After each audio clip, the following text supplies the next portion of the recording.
કેવો લાગી રહ્યો છે 4900 લેવલ છે યજ્ઞેશ સર? અહીંયા કોઈ લાગે છે કે જે બધું આ થવાનું હતું એ હવે પતી ગયું છે? એક બાઇંગ ઓપોર્ચ્યુનિટી તમે જોઈ રહ્યા છો કે હજી પણ થોડોક ટાઈમ આ જ રીતે આપણને થોડુંક સહન ઇન્ડિગોમાં જોવા મળી શકે સર? એરલાઇન સેક્ટરમાં ઇન્ડિગો ઇઝ અ કિંગ, એક જાયન્ટ કંપની છે.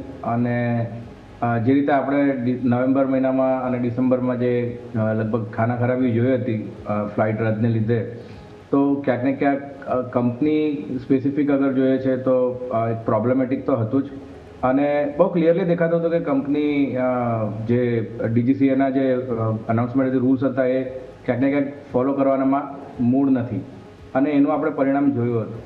અને સ્ટોક સ્પેસિફિક અગર ચર્ચા કરીએ તો બહુ સ્ટ્રોંગલી ડિસ્ટ્રીબ્યુશન પેટર્ન ફોર્મ થઈ છે હાયર લેવલ્સ પર, અને ઘણા મહિનાઓ બાદ આ ડિસ્ટ્રીબ્યુશન પેટર્નનો બ્રેકડાઉન આપણે એ નવેમ્બર માસમાં જોયો હતો, જે આપણે પેનિક કંપનીમાં જોયું હતું એ પ્રમાણે પ્રાઇઝમાં પણ જોયું આપણે.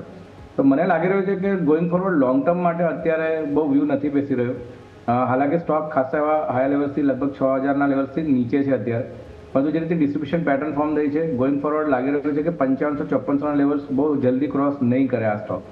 અને શોર્ટ ટર્મની વાત કરીએ તો થોડી વોલ્ટિલિટી ડેફિનેટલી બની રહેશે. શોર્ટ ટર્મમાં એક બોટમ ફોર્મેશન જોવા મળી રહ્યું છે, પરંતુ મારા હિસાબે જે રીતના ન્યૂઝ કંપનીમાં ફોર્મ થઈ રહ્યા છે અને જે રીતના પ્રાઇસ સ્ટ્રક્ચર ફોર્મ થયા છે, અત્યારે હાલ પૂરતું કંપનીને અવોઇડ કરવાની સલાહ બની રહી છે.